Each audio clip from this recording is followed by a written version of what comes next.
أعوذ بالله من الشيطان الرجيم بسم الله الرحمن الرحيم الحمد لله رب العالمين الصلاة والسلام على سيد المرسلين خاتم النبيين رحمة للعالمين نبي خاتم محمد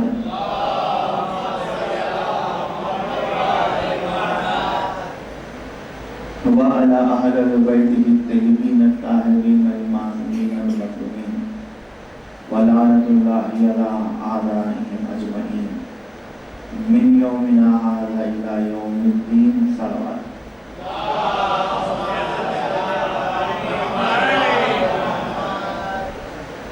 أما بعد فقد قال الله تبارك وتعالى في محكم الكتاب المبين بسم الله الرحمن الرحيم إن الدين عند الله الإسلام صلوات محمد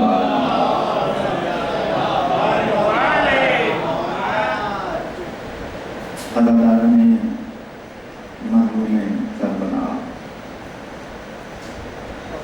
وفاداران مولائے مشکل کشا ان الدین عند اللہ الاسلام کے پس منظر میں یہ تیسری گفتگو آپ کے سامنے ہے. پچھلے دو مجالس میں ہم نے غور کیا، تفکر کیا، تدبر کیا کہ کیوں اللہ کے نزدیک اسلام سب سے بہترین دین ہے، اور اسی سلسلے کی اس بارگاہ میں آخر مجلس ہے. کل جو مجلس ہوگی وہ بارگاہ ہے جناب باب الحوائج صلوات پڑھے محمد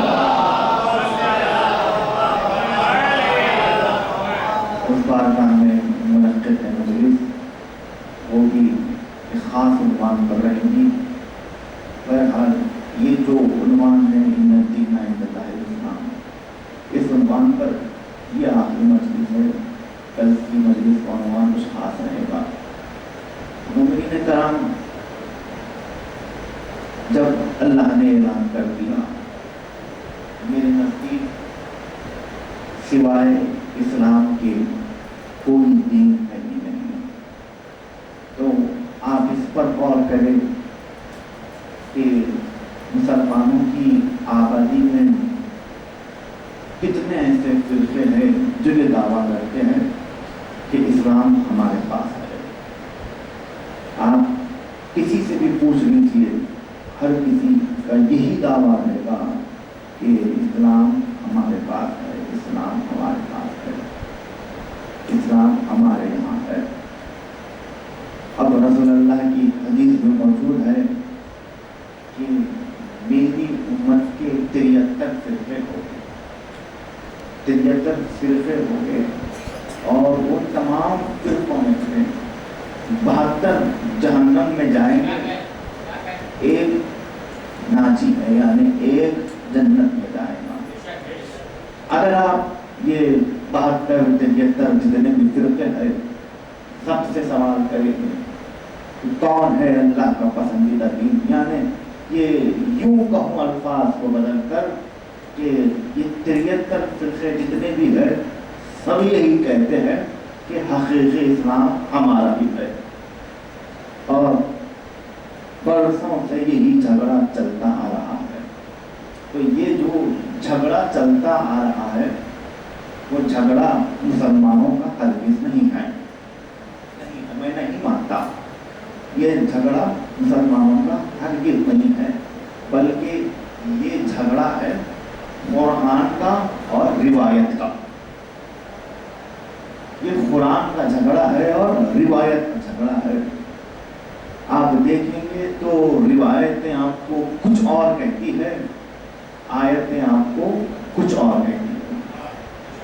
اور روایت یہ چاہتی ہے کہ قرآن میری ہر بات مانے، مگر آیت آگے بڑھ کر یہ کہہ کہ نہیں، میں اللہ کا کلام ہوں، میرا اختیار ہے، میرا پاور زیادہ ہے.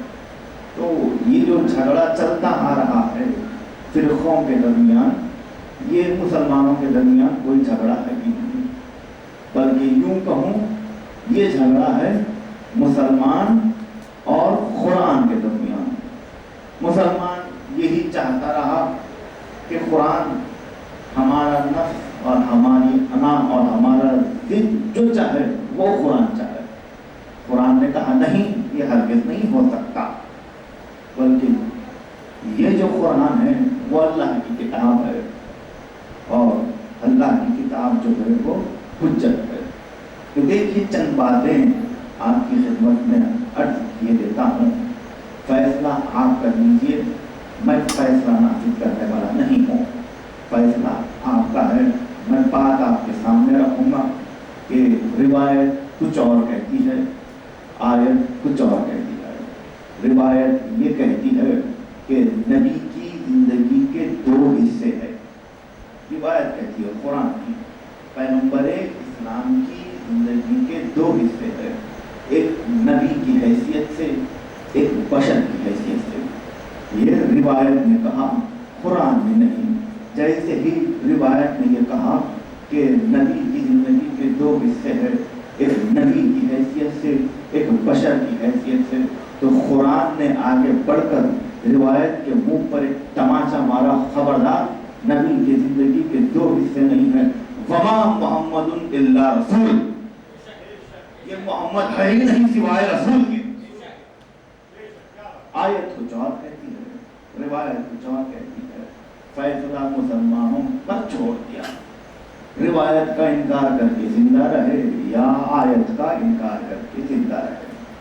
تو آپ دیکھتے جائے آپ، اور آگے بڑھ کر روایتوں میں یہ پایا گیا کہ نبی جب پیدا ہوئے تو جاہل پیدا ہوئے اور سب سے آخر میں آئے، حقیقت ہے سب سے آخر میں آئے تو بھی آئے، نبی نہیں تھے، سب سے آخر میں، سب سے لاسٹ میں آئے، اور آئے تو بھی آئے، نبی نہیں تھے، 40 برس کے بعد نبی بنے۔ یہ کس نے کہا؟ روایت نے کہا، آیت نہیں۔ قرآن مجید میں بسم اللہ سے لے کر والناس تک مسلمان کوئی بھی مجھے کہیں بھی یہ 40 برس کا لفظ دکھا دے تو میں کتابت چھوڑ دوں، کوئی نہیں دکھا سکتا۔ قرآن میں کہیں بھی الحمد سے لے کر والناس تک 6666 آیتوں میں یہ کہیں نہیں ملتا یہ 40 برس۔ بھائی یہ 40 برس جب قرآن میں نہیں ہے تو یہ 40 برس آپ کہاں سے لائے؟ یہ مسئلہ کیا ہے؟ نبی کیا ہے؟ یہ نبی وہ نبی ہے جو کائنات کی عزت کا نام ہے، نبی کائنات کی عزت کا نام ہے۔ اس نبی کا کلمہ پڑھے بغیر کوئی مسلمان ہو نہیں سکتا، اس نبی کا کلمہ پڑھے بنا کوئی صاحب عزت نہیں ہو سکتا۔ جب اس نبی کو نبی ماننا ہی ہے تو میرے بھائی 40 برس پہلے مان لو نا، یہ 40 برس پر ضد کر کے کیوں بیٹھ گئے؟ تو یہاں پر مسئلہ ان کی ضد کا نہیں ہے، مسئلہ ان کے ایگو کا ہے۔ یہاں مسئلہ یہ ہے کہ لوگ سوال کریں گے کہ تم کب مسلمان ہوئے؟ تو سب پیدائشی مسلمان نہیں تھے، جاہل پیدا تھے اور پھر بت پرست بنے، بتوں کی محبت دل میں تھی، اسلام کا غلبہ ہوا، مجبوراً کلمہ پڑھنا پڑا۔ اب کلمہ تو پڑھ لیا، اب لوگ پوچھا کرتے تھے کہ کب آپ مسلمان ہوئے، کب آپ مسلمان ہوئے؟ بیان کرنے میں شرمندگی ہوا کرتی تھی، بیان کرنے میں گرا ہوا اپنے آپ کو محسوس کیا کرتے تھے۔ تو یہ کہہ دیا کہ ہاں ہم تو یہ تو بات صحیح ہے کہ ہم پیدائشی مسلمان نہیں۔ تو پتہ یہ چلا آپ کو عزت ملی کب سے؟ جب سے آپ نے کلمہ پڑھا، کلمہ پڑھا تبھی سے صاحب عزت بنے، کلمہ پڑھا تبھی سے صاحب عزت بنے۔ اس سے پہلے کسی کی کوئی اوقات ہی نہیں تھی، اس سے پہلے کسی کی کوئی عزت ہی نہیں تھی۔ عزت کب ملی؟ جب کلمہ پڑھا،